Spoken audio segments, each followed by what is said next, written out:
어머나 여러분, 안녕하세요. 오늘도 오색당 약방을 찾아주셔서 정말로 감사드려요. 한양 남촌 골목에서 형이 사라졌답니다. 동생은 형을 찾아 헤맸지요. 하지만 형은 숨었답니다. 왜 숨었을까요? 무엇이 형을 숨게 만들었을까요? 동생은 무엇을 잃게 될까요?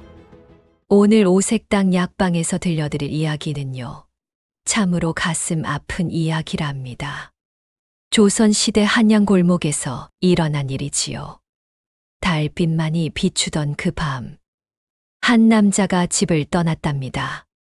발자국 소리 없이, 가족에게 한마디 말도 없이. 그 남자는 왜 떠났을까?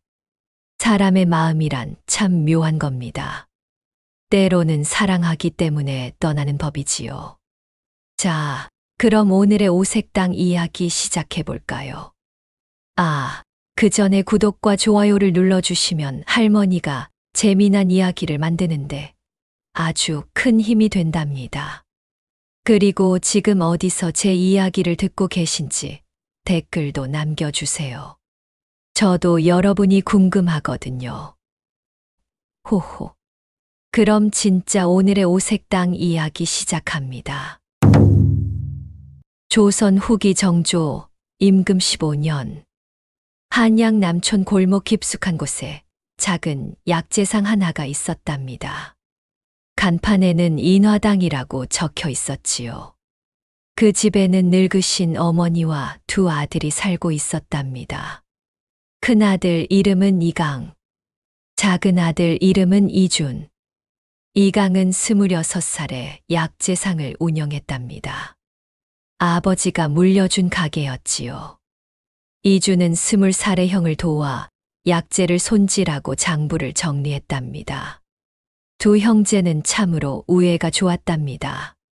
형은 동생은 형을 서로 아끼고 존중했지요. 아버지는 이준이 10살 때 역병으로 돌아가셨답니다. 당시 한양에 큰 역병이 돌았지요. 수많은 사람들이 목숨을 잃었답니다. 이강의 아버지도 환자들을 돌보다가 병에 걸려 돌아가셨지요. 그때 이강은 16살이었답니다. 어린 나이에 가장이 되었지요. 하지만 이강은 포기하지 않았답니다. 아버지가 물려준 약재상을 지키기 위해 밤낮으로 일했답니다. 약초를 공부하고 손님들을 정성껏 대했지요. 덕분에 인화당은 남촌에서 제법 이름이 알려진 약재상이 되었답니다. 어머니는 눈이 침침하셨답니다. 젊었을 때 바느질을 너무 많이 하셔서 눈이 나빠지셨지요.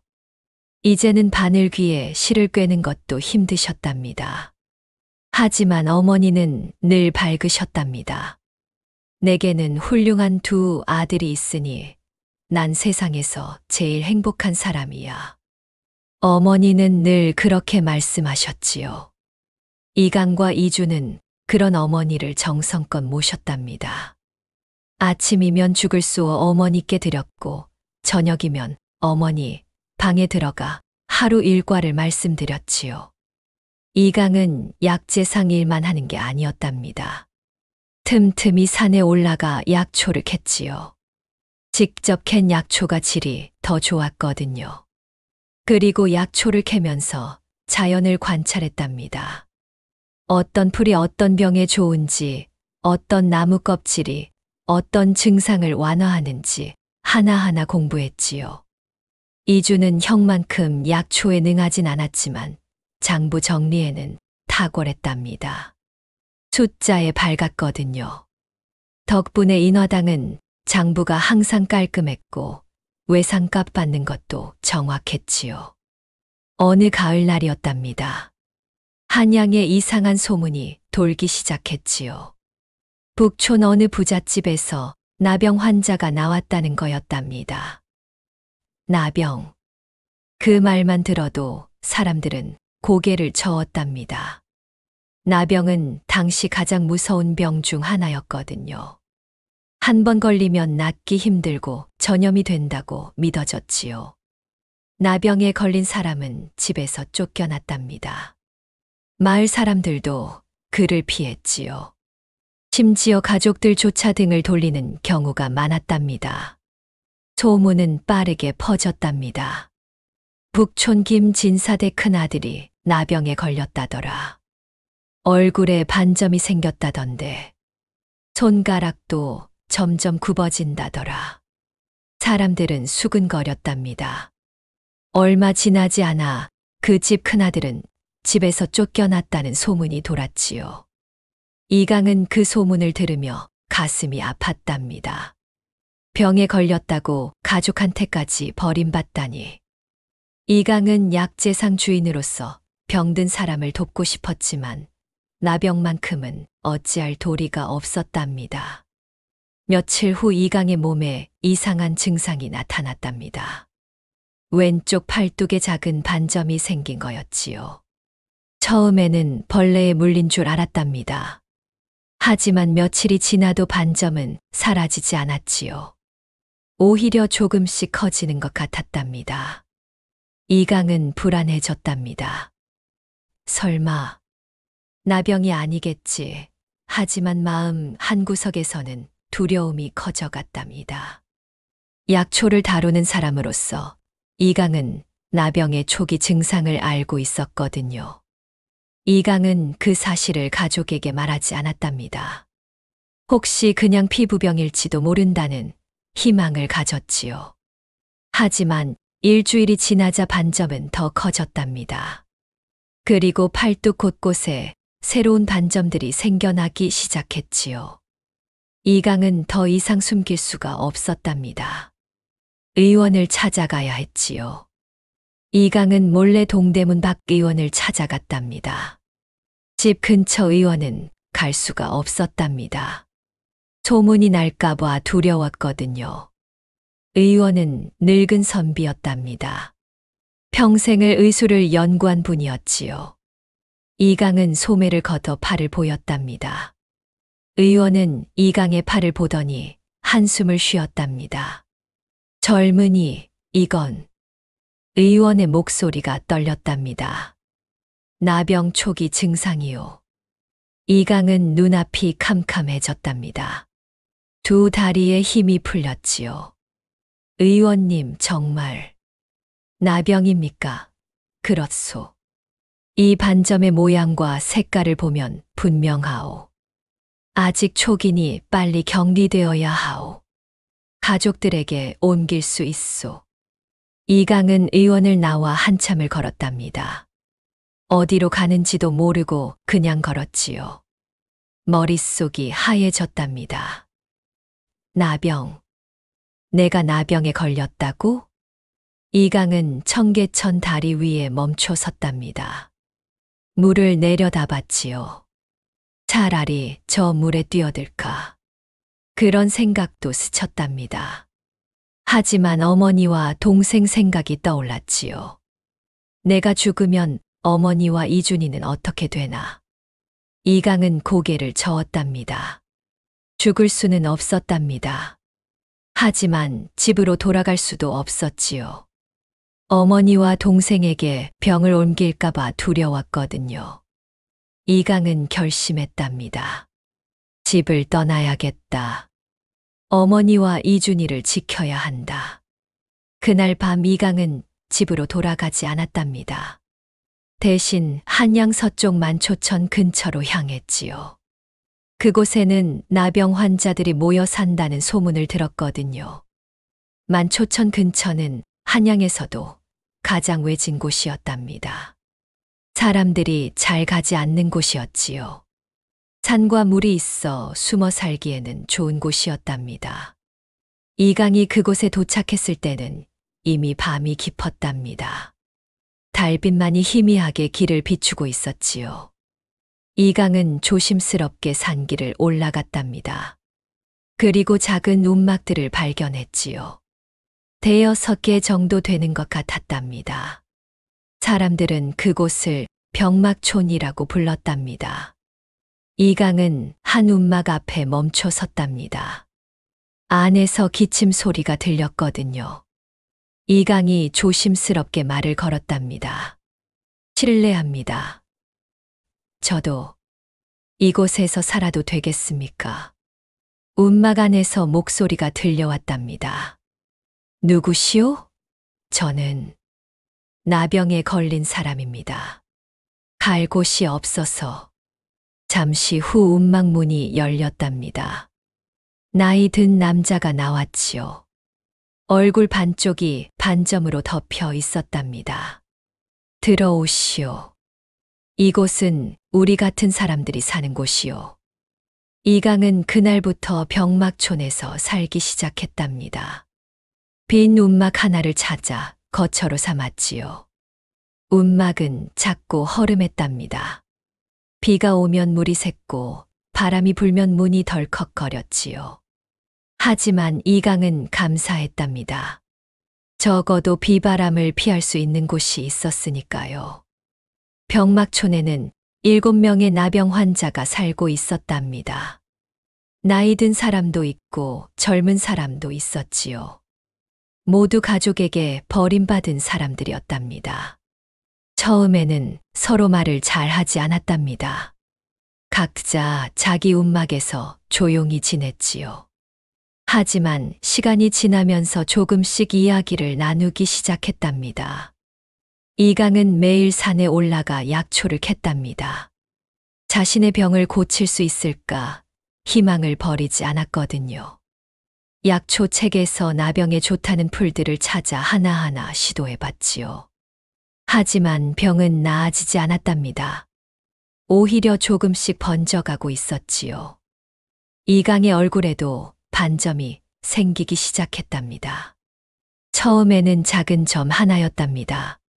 하지만 며칠이 지나자 그 점은 커졌고 주변에 새로운 반점들이 생겨났지요. 이강은 거울을 보며 눈물을 흘렸답니다. 이제 정말로 사람이 아니게 되는구나. 하지만 이강은 포기하지 않았답니다. 약초를 캐면서 병막촌 사람들에게도 나눠주었지요. 이 풀은 가려움증에 좋습니다. 이렇게 다려서 드세요. 이 나무 껍질은 염증을 완화시킵니다. 이강은 자신의 지식을 나누었답니다. 병막촌 사람들은 이강에게 감사했지요. 젊은이 고맙소. 우리 같은 사람들을 신경 써주다니. 한편 한양 남촌 인화당에서는 이준이 형을 찾아 헤매고 있었답니다. 이강이 사라진 지 이미 보름이 지났답니다. 이준은 한양 곳곳을 뒤졌답니다. 약재상, 주막, 시장, 관청 모두 다녔지요. 하지만 형의 소식은 들을 수가 없었답니다. 마치 하늘로 증발한 것 같았지요. 어머니는 밤마다 울었답니다. 이강아, 내 아들 이강아, 어디 있느냐? 어머니는 밥도 제대로 드시지 못했답니다. 이강 생각에 입맛이 없으셨거든요. 이주는 어머니를 보살피면서 동시에 형을 찾아 계속 수소문했답니다. 하지만 아무런 단서도 없었지요. 이주는 약재상 일도 계속해야 했답니다. 가게를 닫을 수는 없었거든요. 어머니를 모시고 살아야 했으니까요. 하지만 마음은 항상 형에게 가 있었답니다. 형님, 대체 어디 계신 겁니까? 무슨 일이 있으신 겁니까?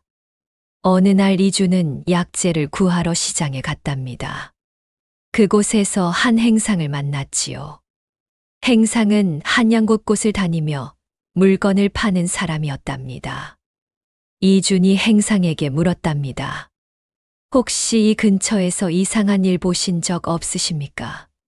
제 형님이 사라지셔서. 행상은 잠시 생각하더니 말했답니다. 아, 그러고 보니 만초천 근처에서 이상한 사람을 본 적이 있소. 이상한 사람이요? 그렇소. 얼굴을 천으로 가리고 약초를 캐더군요. 아침 일찍 산에 올라가고 해질 무렵에 내려오던데 이주는 가슴이 뛰기 시작했답니다. 혹시 형님이 아닐까? 이주는 다음 날 만초천으로 향했답니다. 한양에서 만초천까지는 제법 멀었답니다. 걸어서 1시간 정도 걸렸지요. 이주는 만초천 근처에 도착해서 주변을 둘러봤답니다. 강물이 흐르고 산이 있었지요. 하지만 사람은 보이지 않았답니다. 이주는 산길을 따라 올라가기 시작했답니다. 한참을 걷다 보니 작은 움막들이 보였답니다. 이주는 조심스럽게 다가갔지요. 그때 한 노인이 나타났답니다. 노인의 얼굴은 반점으로 덮여 있었답니다. 이주는 깜짝 놀랐지요. 노인이 말했답니다. 여기는 나병 환자들이 사는 곳이오. 빨리 돌아가시오. 병이 옮을 수 있소. 이주는 한 발짝 뒤로 물러섰답니다. 하지만 도망치지는 않았지요. 대신 노인에게 물었답니다. 혹시 이 근처에 약초를 캐는 젊은 남자 보신 적 있으십니까? 노인은 잠시 이준을 바라보더니 고개를 끄덕였답니다. 아, 그 젊은이 말이오. 그렇습니다. 혹시 어디 계십니까? 노인은 산 너머를 가리켰답니다. 저 산 너머 움막에 산다오. 하지만 가지 않는 게 좋을 거요. 그 젊은이도 나병에 걸렸소. 이주는 심장이 멈추는 것 같았답니다. 형님이 나병에 걸리셨다고? 이주는 노인에게 절을 하고 산으로 달려갔답니다. 산길을 따라 올라가니 조그만 움막 하나가 보였지요. 이주는 움막 앞에 섰답니다. 안에서 기침 소리가 들렸습니다. 이주는 떨리는 목소리로 말했답니다. 형님, 저 이준입니다. 안에서 모든 소리가 멈췄답니다. 그리고 떨리는 목소리가 들려왔지요. 이준아, 넌 왜 여기 왔느냐? 형님, 정말 형님이시군요. 어머니께서 얼마나 걱정하시는지 아십니까? 이주는 문을 열려고 했답니다. 하지만 안에서 이강이 소리쳤지요. 들어오지 마라. 나는 나병에 걸렸다. 내가 병에 걸리면 어떻게 하느냐? 이주는 눈물이 쏟아졌답니다. 형님, 저는 상관없습니다. 어머니께서 형님을 그리워하십니다. 같이 집으로 가요. 이강은 단호하게 말했답니다. 안 된다. 나는 이제 내 형이 아니다. 집으로 돌아가거라. 그리고 어머니께 내가 죽었다고 전해다오. 형님, 그럴 순 없습니다. 이준아. 이것이 형의 마지막 부탁이다. 제발 들어다오. 이주는 움막 앞에 주저앉았답니다. 울면서 말했지요. 형님, 저는 형님 없이 살 수 없습니다. 어머니도 마찬가지십니다. 하지만 안에서는 더 이상 대답이 없었답니다. 이주는 한참을 앉아 있다가 천천히 일어났답니다. 그리고 돌아서서 산을 내려갔지요. 하지만 이준의 마음 속에는 결심이 섰답니다. 형님을 포기하지 않겠다. 무슨 일이 있어도 형님을 지켜내겠다. 그날 이후 이주는 매일 움막을 찾아갔답니다. 형을 설득하려고 했지요. 때로는 음식을 가져다가 문 앞에 놓았답니다. 어머니가 정성껏 만든 음식이었지요. 형님, 어머니께서 직접 만드신 음식입니다. 꼭 드세요. 이강은 밤이 되면 몰래 문을 열고 음식을 가져갔답니다. 동생의 정성을 외면할 수는 없었거든요. 이주는 어머니께는 형님을 찾았다는 말을 하지 못했답니다. 형님이 나병에 걸렸다는 사실을 어머니께 알리고 싶지 않았거든요. 대신 이주는 어머니께 거짓말을 했답니다. 어머니, 형님께서 멀리 약초를 구하러 가셨답니다. 돌아오시면 바로 오신답니다. 어머니는 그 말을 믿으셨지요. 그래, 이강이가 약초 구하러 갔구나. 그 녀석 참 성실하지. 어서 돌아왔으면 좋겠구나. 이주는 약재상 일과 형님 돌보는 일을 병행했답니다. 낮에는 가게를 지키고 저녁에는 만초천으로 갔지요. 매일 같은 일상이 반복되었답니다. 하지만 이주는 지치지 않았답니다. 형님을 위해서라면 무엇이든 할 수 있었거든요. 어느 날 이준이 음식을 가지고 움막으로 가는 길이었답니다. 산길을 올라가는데 갑자기 앞에서 비명소리가 들렸지요. 이주는 깜짝 놀라 소리가 나는 쪽으로 달려갔답니다. 그리고 충격적인 장면을 목격했지요. 마을 사람 서너 명이 나병 환자 한 명을 둘러싸고 돌을 던지고 있었답니다. 썩 꺼져라. 병신 같은 것들. 마을의 병을 옮기려고. 나병 환자는 땅에 쓰러져 몸을 웅크리고 있었답니다. 돌에 맞아 피를 흘리고 있었지요. 이주는 참을 수가 없었답니다. 달려가서 마을 사람들 앞을 막았지요. 그만하십시오. 저분들도 사람입니다. 마을 사람들은 이준을 밀쳤답니다. 내가 뭔데 참견이냐. 비켜. 안 비키면 너도 맞을 줄 알아. 이준은 물러서지 않았답니다. 저분들은 단지 병에 걸린 것뿐입니다. 돌을 던질 이유가 없지 않습니까? 마을 사람 하나가 이준을 노려봤답니다. 뭐, 너도 나병 환자 편이면 너도 병신이구나. 그는 이준에게 돌을 던졌답니다. 돌은 이준의 어깨를 맞췄지요. 이준은 비틀거렸지만 넘어지지 않았답니다. 그만 갑자기 뒤에서 목소리가 들렸답니다. 모두 뒤를 돌아봤지요. 얼굴을 천으로 가린 남자가 서 있었답니다. 이강이었지요. 이강은 천천히 앞으로 걸어왔답니다. 마을 사람들은 뒤로 물러났지요. 저 자도 나병 환자다. 도망치자. 마을 사람들은 황급히 산을 내려갔답니다. 이강은 쓰러진 환자를 부축했습니다. 괜찮으십니까? 환자는 고개를 끄덕였지요. 고맙소, 젊은이. 이강은 환자를 움막으로 데려갔답니다. 이주는 어깨를 감싸주고 형을 따라갔지요. 움막에 도착하자 이강이 말했답니다. 이준아, 너 다쳤구나. 어서 들어와. 형님. 이주는 처음으로 형의 움막 안으로 들어갔답니다. 움막 안은 매우 좁았답니다. 누워 잘 수 있는 공간과 앉아 있을 공간만 있었지요. 한쪽에는 약초들이 쌓여 있었답니다. 이강은 물을 떠와서 이준의 상처를 씻겼답니다. 이런 위험한 곳에 왜 자꾸 오느냐? 형님을 지켜야 하니까요. 이준은 형의 얼굴을 자세히 봤답니다. 천을 벗은 형의 얼굴에는 반점들이 있었지요. 하지만 이준은 무섭지 않았답니다. 오히려 가슴이 아팠지요. 형님, 얼마나 힘드셨습니까? 이강은 고개를 돌렸답니다. 이준아, 이제 정말로 돌아가거라.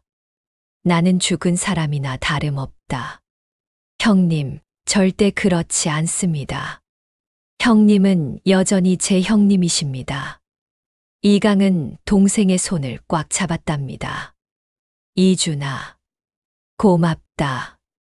하지만 너는 어머니를 모셔야 한다. 나는 여기서 조용히 살다가 죽을 것이다. 형님, 그런 말씀 마세요. 이준은 울먹였답니다. 이강은 동생의 머리를 쓰다듬었지요. 이준아, 약속해라. 어머니를 잘 모시겠다고. 그리고 결혼해서 자식도 낳고 행복하게 살겠다고. 이주는 눈물을 흘리며 고개를 끄덕였답니다. 그날 이주는 한참 있다가 산을 내려갔답니다. 돌아가는 길에 이주는 하늘을 보며 기도했답니다. 하늘이시여, 제발 형님을 구해주소서. 며칠 후 한양에 큰 역병이 돌기 시작했답니다. 천연두였지요. 천연두는 당시 가장 무서운 병 중 하나였답니다. 한 번 걸리면 고열과 발진이 생기고 많은 사람들이 목숨을 잃었지요. 한양 곳곳에서 천연두 환자가 나왔답니다. 남촌도 예외가 아니었지요. 어느 날 이준의 어머니도 병에 걸리셨답니다. 아침에 일어나시더니 온몸이 뜨거웠지요. 고열이 시작된 거였답니다. 이주는 깜짝 놀라 어머니를 누이셨답니다. 어머니, 괜찮으세요? 어머니는 떨리는 목소리로 말씀하셨지요. 이준아, 나 많이 아프구나. 어머니, 제가 바로 의원을 모셔오겠습니다. 이주는 급히 남촌에서 제일 유명한 의원을 찾아갔답니다. 의원은 한의학에 정통한 분이었지요. 이주는 의원을 모시고 집으로 돌아왔답니다. 의원은 어머니를 진찰하더니 심각한 표정을 지었습니다. 이건 천연두요. 매우 심각한 상태요. 이주는 얼굴이 하얘졌답니다. 의원님, 어머니를 꼭 살려주십시오. 무엇이든 하겠습니다. 의원은 한숨을 쉬었답니다. 젊은이, 내가 할 수 있는 것은 거의 없소. 지금 한양의 천연두가 크게 돌아서 약이 모자라오. 특히 이 어르신의 상태는 매우 위중하오. 보통 약으로는 낫기 힘들 것 같소. 그럼 어떻게 해야 합니까? 한 가지 방법이 있기는 하오. 100년 묵은 산삼이 있다면 혹시 모르오. 그것을 달여서 드리면 기력을 회복하실 수 있을 것이오. 하지만 100년 묵은 산삼은 구하기가 하늘의 별 따기요. 깊은 산속에만 있고 그것도 찾기가 매우 어렵소. 이주는 절망했답니다. 100년 묵은 산삼. 그런 것을 어디서 구한단 말인가. 하지만 이주는 포기하지 않았답니다. 한 가지 희망이 있었거든요. 형님이었지요. 형님은 약초에 정통했고 지금도 산에서 약초를 캐고 있었답니다. 혹시 형님이라면. 이주는 의원에게 인사를 하고 바로 만초천으로 달려갔답니다. 해가 지고 있었지만 이주는 멈추지 않았답니다. 어머니를 살려야 했거든요. 산길을 달려 올라가 형의 움막에 도착했답니다. 숨을 헐떡이며 문을 두드렸지요. 형님, 형님. 이강이 문을 열었답니다. 이준아, 무슨 일이냐? 형님, 어머니께서 천연두에 걸리셨습니다. 이강은 얼굴이 굳었답니다. 뭐라고? 어머님이? 의원이 100년 묵은 산삼이 필요하다고 했습니다. 형님, 어떻게 하면 좋겠습니까? 형님이라면 혹시 아시지 않을까 해서. 이강은 잠시 생각했답니다. 그리고 천천히 말했지요. 나는 지난 몇 달 동안 이 산을 구석구석 다녔다. 약초를 캐면서 산을 탐험했지. 그러다가 한 곳을 발견했다. 깊은 골짜기 안에 커다란 산삼이 있는 것을. 정말입니까? 그게 100년 묵은 산삼일까요? 아마도 그럴 것이다. 크기와 모양을 보니 적어도 수십 년은 된 것 같더라. 하지만 그곳은 매우 위험하다. 절벽이 깎아지른 곳이라 한 발 잘못 디디면 떨어져 죽을 수도 있다. 나는 혼자 갔다가 너무 위험해서 포기하고 돌아왔지. 형님, 저를 그곳으로 데려가 주십시오.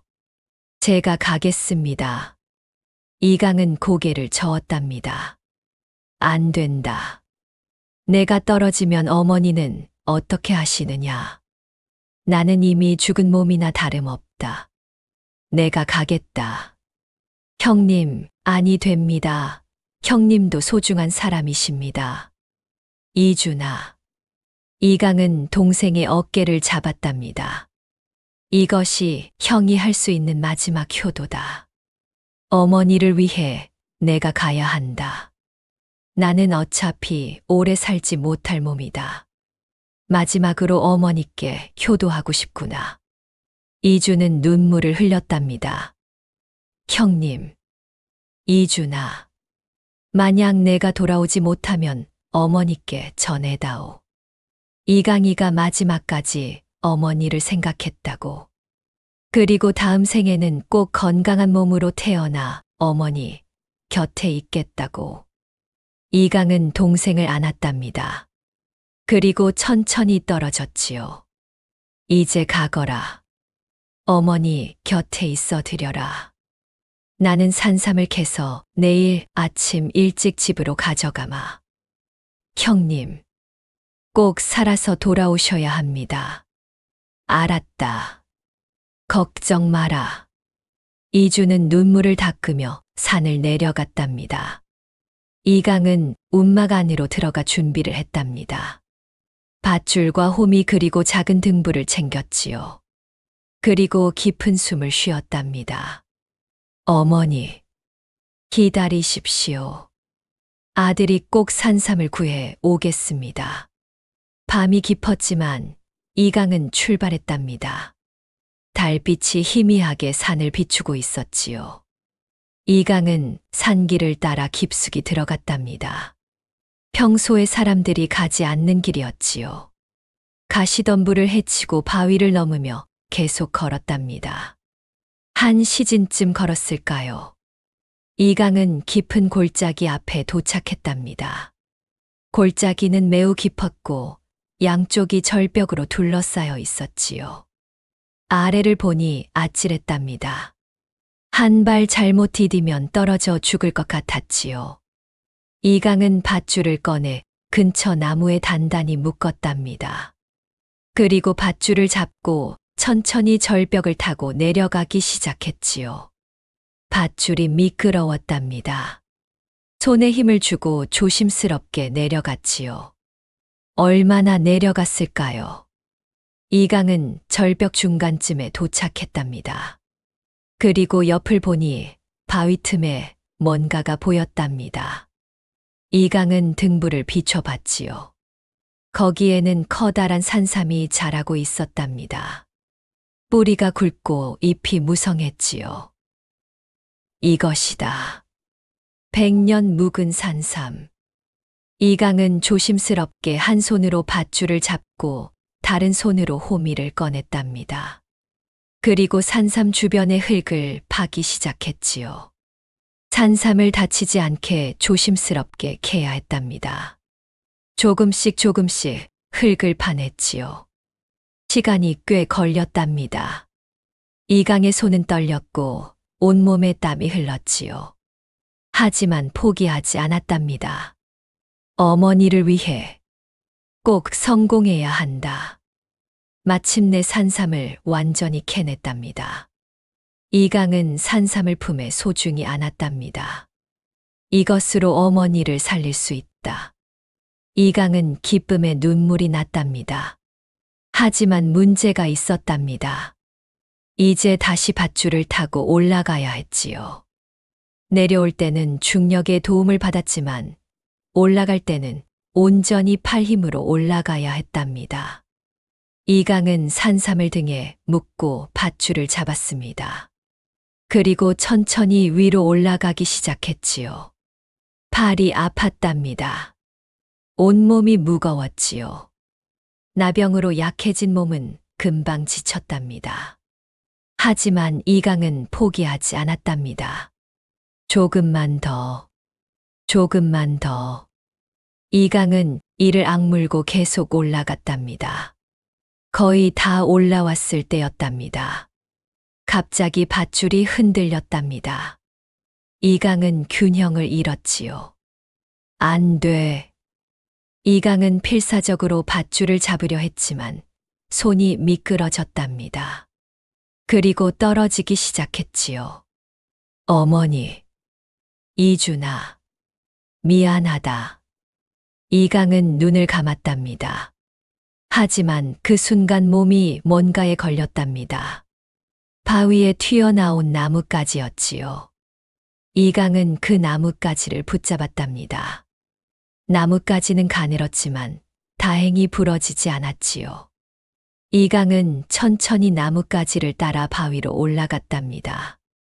온몸이 상처투성이가 되었지만 살았답니다. 이강은 바위에 누워 숨을 헐떡였지요. 그리고 등을 확인했답니다.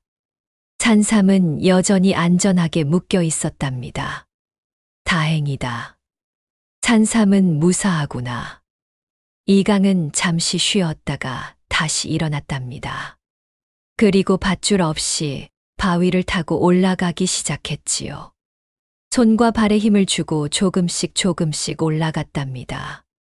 온몸이 아팠지만 멈출 수 없었답니다.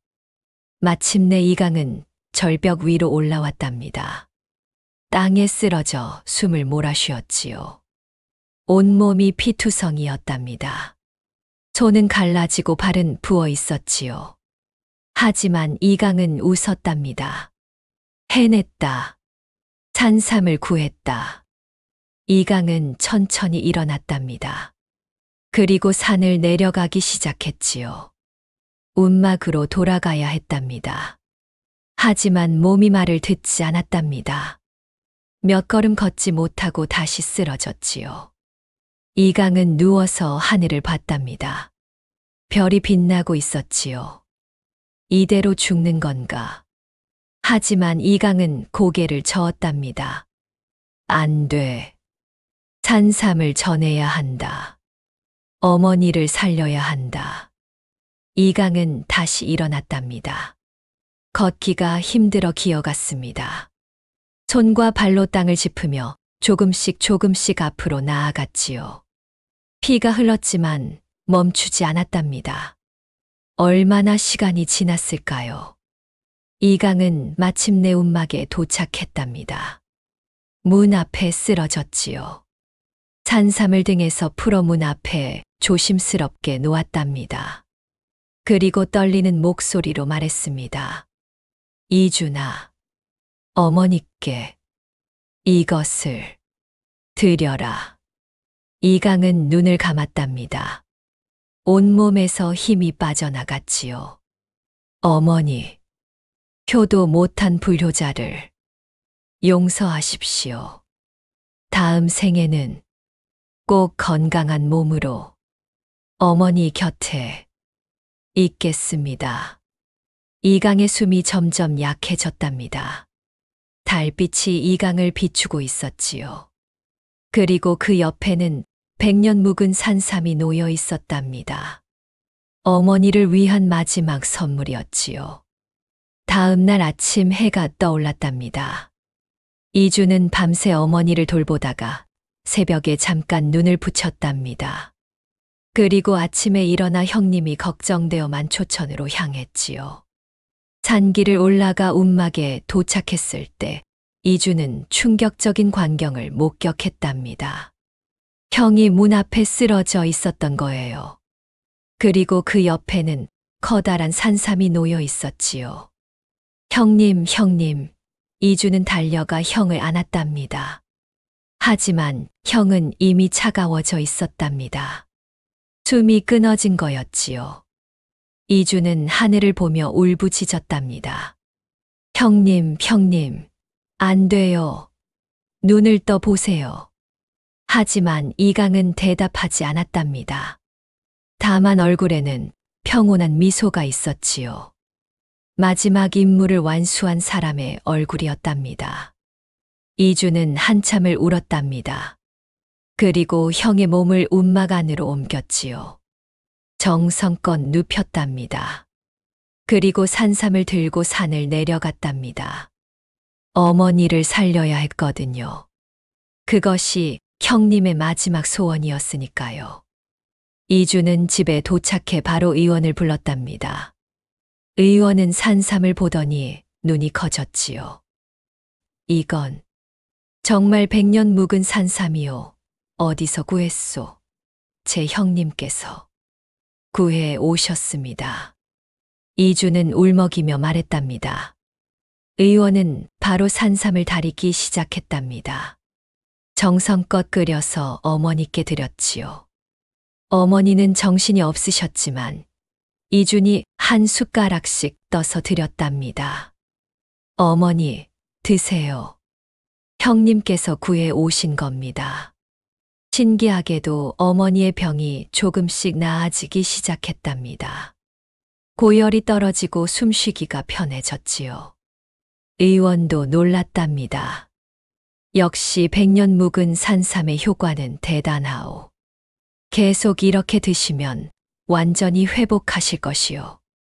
며칠 후 어머니는 눈을 떴답니다. 이준아, 나 살았구나. 어머니, 정말 다행입니다. 어머니는 주변을 둘러보셨답니다. 이강인은 어디 있느냐? 이주는 울먹였답니다. 어머니, 형님께서. 이주는 어머니께 모든 것을 말씀드렸답니다. 형님이 나병에 걸린 것, 병막촌에 숨어 산 것, 그리고 어머니를 위해 산삼을 구하러 갔다가 돌아가신 것. 어머니는 눈물을 흘리셨답니다. 이강아, 내 아들, 고맙구나. 어머니를 살리려고 내가 희생했구나. 어머니는 며칠 동안 울으셨답니다. 밥도 제대로 드시지 못했지요. 이주는 어머니를 위로하며 말했답니다. 어머니, 형님께서는 행복하셨을 겁니다. 마지막으로 어머니께 효도할 수 있었으니까요. 이주는 형님을 정성껏 장사 지냈답니다. 집 뒤 언덕에 묘를 만들었지요. 아버지 묘 옆에 모셨답니다. 그리고 묘 앞에 작은 비석을 세웠지요. 비석에는 이렇게 새겨 넣었답니다. 효자 이강의 묘. 나병에 걸렸으나 마음만은 끝까지 아름다웠던 사람. 며칠 후 이주는 병막촌을 찾아갔답니다. 형님이 살던 사람들을 만나고 싶었거든요. 병막촌 사람들은 이준을 반갑게 맞아주었답니다. 한 노인이 말했답니다. 그대의 형님은 참으로 훌륭한 분이었소. 우리를 많이 도와주셨지요. 형님께서요? 그렇소. 우리가 아플 때마다 약초를 구해다 주셨소. 자신의 병은 돌보지 않으시면서 말이요. 그리고 우리에게 희망을 주셨지요. 우리도 사람입니다. 비록 병에 걸렸지만 포기하지 맙시다라고 늘 말씀하셨소. 다른 사람도 말했답니다. 저는 한때 죽고 싶었습니다. 이 병에 걸려 가족에게 버림받고 세상에 혼자 남겨진 것 같았으니까요. 하지만 이강 형님께서 저를 구해주셨습니다. 당신은 혼자가 아닙니다. 우리가 있습니다라고 말씀해 주셨지요. 이주는 눈물을 흘렸답니다. 형님의 진짜 모습을 알게 되었거든요. 형님은 나병에 걸렸지만 사람들을 돌보는 것을 멈추지 않았던 거였지요. 오히려 자신보다 더 힘든 사람들을 위로하고 도왔던 거였답니다. 이주는 병막촌 사람들에게 말했답니다. 저는 앞으로도 여러분을 돕겠습니다. 형님의 뜻을 이어가겠습니다. 필요한 약초가 있으면 언제든지 말씀하세요. 제가 구해 드리겠습니다. 병막촌 사람들은 고개를 숙이며 감사해 했답니다. 챕터 7 해결. 이주는 형님의 뜻을 이어가기로 결심했답니다. 인화당 약재상을 더욱 열심히 운영했지요. 그리고 가난한 사람들에게 약을 공짜로 나눠주었답니다. 특히 나병 환자들에게는 더욱 정성을 다했지요. 어머니도 이준을 도왔답니다. 이강이가 하늘에서 기뻐할 게다. 이주는 얼마 후 결혼을 했답니다. 북촌 약재상 딸과요. 아내 이름은 순화였답니다. 순화는 착하고 현명한 여자였답니다. 이준이 가난한 사람들을 돕는 것을 이해하고 함께 도와주었지요. 두 사람은 행복한 가정을 꾸렸답니다. 세월이 흘러 이준에게 아들이 태어났답니다. 이준은 아들의 이름을 강이라고 지었답니다. 형님의 이름을 따서요. 이 아이가 삼촌처럼 따뜻한 사람이 되길 바란다. 어머니는 손자를 안으며 말씀하셨답니다. 이강이가 돌아온 것 같구나. 이주는 아들에게 항상 형님 이야기를 들려주었답니다. 너의 큰아버지는 나병에 걸렸지만 마음만큼은 누구보다 따뜻하셨단다. 그분은 어머니를 위해 자신의 목숨을 바치셨지. 그리고 다른 사람들도 끝까지 돌보셨단다. 아들 강은 큰아버지를 존경하게 되었답니다. 그리고 사람을 겉모습으로 판단하지 않는 아이로 자랐지요. 강은 자라서 의원이 되었답니다. 아버지와 큰아버지처럼 사람들을 돕고 싶었거든요. 이준의 집안은 대대로 약재상과 의원을 이어갔답니다. 그리고 가난한 사람들을 돕는 전통을 지켰지요. 한양 사람들은 이준 집안을 칭찬했답니다. 저 집안은 참 훌륭해. 어려운 사람들을 항상 돕잖아. 이준은 어머니를 끝까지 잘 모셨답니다. 어머니는 80이 되어서도 건강하셨지요. 손자 손녀들에게 둘러싸여 행복한 노년을 보내셨답니다. 돌아가시기 전 어머니는 이준에게 말씀하셨답니다. 이준아, 나는 행복했다. 이강도 너도 모두 훌륭한 아들이었다. 이제 나는 이강을 만나러 가야겠구나. 어머니는 평온한 얼굴로 눈을 감으셨답니다. 이주는 어머니를 형님 곁에 함께 모셨지요. 세 식구가 다시 함께 하게 된 거였답니다. 자, 여러분. 이렇게 이강과 이준 두 형제의 이야기가 끝이 났답니다. 허허, 어떠셨나요? 가슴이 먹먹해지셨나요? 50년간 약방을 지키며 할머니가 배운 게 있답니다. 사람의 마음은 약보다 강한 법이지요. 이강은 나병에 걸렸지만 마음만큼은 끝까지 아름다웠답니다. 어머니를 향한 그 마음이 진짜 효도였지요. 우리는 때로 겉모습만 보려고 합니다. 하지만 진짜 중요한 건 안에 있는 마음이랍니다. 이강의 마음은 병든 몸속에 갇혀 있었지만 그 누구보다 따뜻했답니다. 형제 간의 우애도 참으로 아름다웠지요. 이주는 형님을 끝까지 존경하고 사랑했답니다. 그 마음이 자식들에게 손자들에게 대대로 이어졌지요. 그게 진짜 가문의 자산이랍니다. 여러분도 오늘 가족에게 따뜻한 말 한마디 건네보시는 건 어떨까요? 형제자매가 있으시다면 안부도 물어보시고요. 그 작은 마음이 세상을 아름답게 만든답니다. 저는 다음 시간에도 여러분을 위해 더 재미있는 이야기를 만들어 올게요. 구독과 좋아요를 눌러주시면 할머니가 영상을 만드는데 큰 힘이 된답니다. 오늘도 함께 해주신 여러분 정말 감사드려요. 저는 다음 시간에도 오색당에서 여러분을 기다리고 있을게요. 안녕히 가세요, 여러분.